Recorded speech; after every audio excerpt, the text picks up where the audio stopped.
So together with the 1.4 update for Le Mans Ultimate, they've also introduced the first 2 tracks of the USA Track Pass, Daytona and Laguna Seca. I might be throwing in a hot take right away, but out of all the tracks they've added so far, Daytona might actually be the best one yet. Let's talk about it. So Daytona is one of the world's classic tracks and is traditionally the opener for the new IMSA season and somewhat of the kickoff for the entire global racing season since it's held in January. And as far as the possibilities for close, epic wheel-to-wheel racing, I think Daytona will be one of the best. That's also down to track characteristics. The 2 oval parts of the track are great for catching epic slipstreams and overtaking, and with the bus stop chicane in between, you're almost guaranteed for very close battles and probably some big crashes too. Together with the narrow infield, I think this track will make for some of the best and epic racing we've seen so far on LMU, which will take the level of racing on LMU as a whole a step forward for sure. And epic tracks are the foundation for a race sim to provide for even more epic races, and for me they've hit the bullseye with Daytona. I can't wait to do longer endurance races on this track, especially once the multi-class traffic kicks off.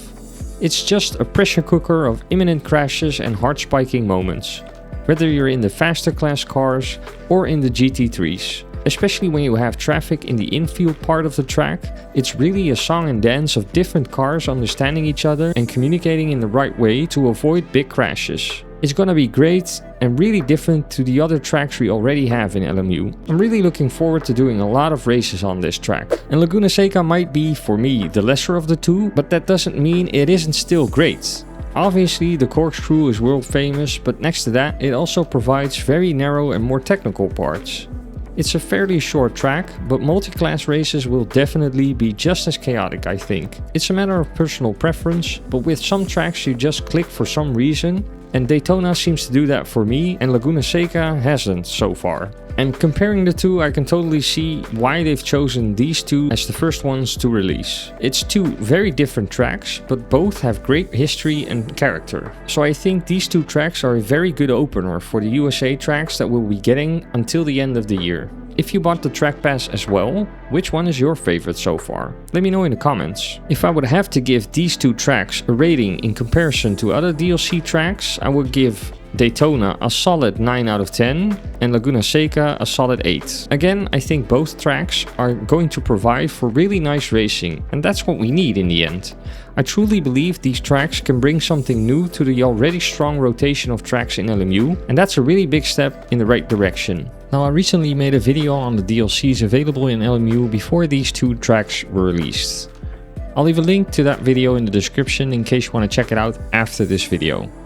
And I think it's good to compare the first USA Track Pack DLC with the DLCs that are already available. Now the biggest difference to note here is that in previous DLCs it would always be one track and a car or multiple cars, and there's also been a car only DLC, but I'll leave that out of the comparison in this case. So the biggest difference to previous DLCs is that you're now getting 2 tracks, but there's no cars included. And then it really comes down to personal preference. Do you really like Daytona and Laguna Seca, for instance coming from other sims like GT7 or iRacing? Then I'm sure you're gonna love these versions in LMU too. When you're also looking into possible driving other cars or expanding your options in that regard, then I would still recommend this DLC, simply because of the fact that you're getting 2 tracks instead of 1. And then maybe consider another track you really like in combination with whatever car that is in that DLC. But again, I would always pick more tracks over more cars.